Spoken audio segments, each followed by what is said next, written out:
اوعي طفلك اول ما يبتدي يشرب تشربيه في كوبايه عاديه كده زينا او ازازه، يعني بعد السنتين كده ولا حاجه يبتدي يشرب في كوبايه عاديه. ابتدوا بقى بالببرونه وكوبايه التدريب اللي ما بتوقعش ميه دي علشان ما يشرقوش، والكلام ده طبعا من النصائح اللي ما تعمليش بيها، وده تاني فيديو في السلسله.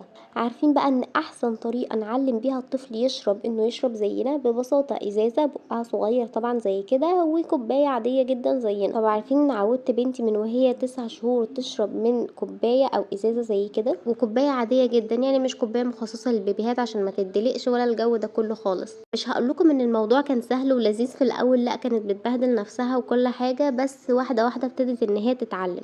الموضوع لا كان سهل ولا صعب، بس اكتشفت ان البنت بدأت ان هي تعتمد على نفسها بشكل كبير. وبصراحة من قبل ما اقرأ ان الموضوع ده مفيد، كانت حركة عشوائية مني بعد ما الببرونة بتاعتها البوز بتاعها باظ، فعملتها معاملة الكوباية، يعني شلت البوز السيليكون اللي فوق وابتديت ان انا اشربها في الكوباية واحدة واحدة. لقيتها ان هي بتشرب من غير ما توقع. بالصدفة بعد كده قرأت عن الموضوع ده ولقيت ان الطفل بسبب الحركة دي بيبقى معتمد على نفسه اكتر. يعني لو عايزين تربوا طفل معتمد على نفسه هتعملوا كده، هتدوا الطفل الكوباية ان هو يشرب، وبمساعدتكم طبعا في الاول واحده واحده بقى هيبتدوا يمسكوا الكوبايه ويشربوا نفسهم لحد ما يعتمدوا على نفسهم بشكل كلي. يعني مش عارفه هتصدقوني ولا لا لما اقول لكم ان طفلكم على السنتين هيبقى بيروح يجيب لنفسه الميه ويشرب من غير اي مساعده منكم. حابه اعرف رايكم في الموضوع ده، قولوا لي رايكم في الكومنتات تحت. في الفيديو الجاي من السلسله هقول لكم حقيقه انه بنبعد الطفل الاول عن التاني فعلا ولا بنقربهم اكتر لبعض. لو حابين تتابعوا بقيه السلسله ما تنسوش تدوسوا على زر الاشتراك او سبسكرايب علشان توصل لكم كل الفيديوهات الجايه.